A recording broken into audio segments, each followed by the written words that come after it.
Kesedihan dan rasa kecewa harus dirasakan oleh seorang suami di Sumatera Selatan. Hari yang seharusnya menjadi kebahagiaan berubah menjadi duka bagi hidupnya untuk selamanya.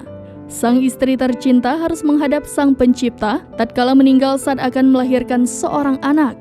Sang istri meninggal karena terlambat mendapat pertolongan di sebuah pusat kesehatan masyarakat. Suami bernama Lika Santoso itu menuduh bidan dan perawat yang bertugas pada malam itu disebutnya tidur tanpa memperdulikan keselamatan istrinya Tika.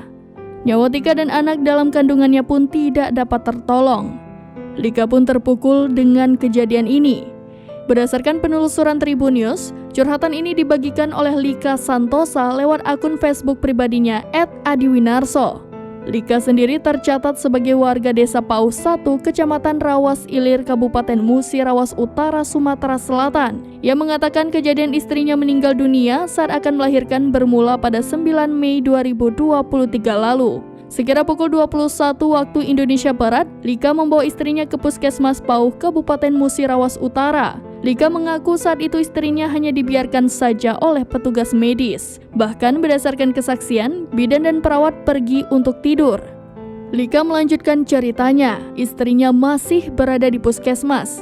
Hingga sekitar pukul 5 pagi keesokan harinya, istri Lika dirujuk ke Rumah Sakit AR Bunda Kota Lubuk Linggau, Sumatera Utara. Lika pada akhir curhatannya meluapkan kekecewaannya. Ia tak puas dengan pelayanan tim medis yang berada di puskesmas. Menurutnya, bidan dan perawat bisa bergerak cepat ketika itu. Apakah bisa menangani istri Lika atau merujuk pasien ke rumah sakit? Selain curhatan, Lika juga membagikan foto saat proses pemakaman istrinya. Kesedihan tampak di raut wajah Lika yang berpose di samping jenazah istri tercintanya itu. Hingga Selasa 30 Mei 2023, curhatan Lika sudah dibagikan ulang sebanyak belasan ribu kali.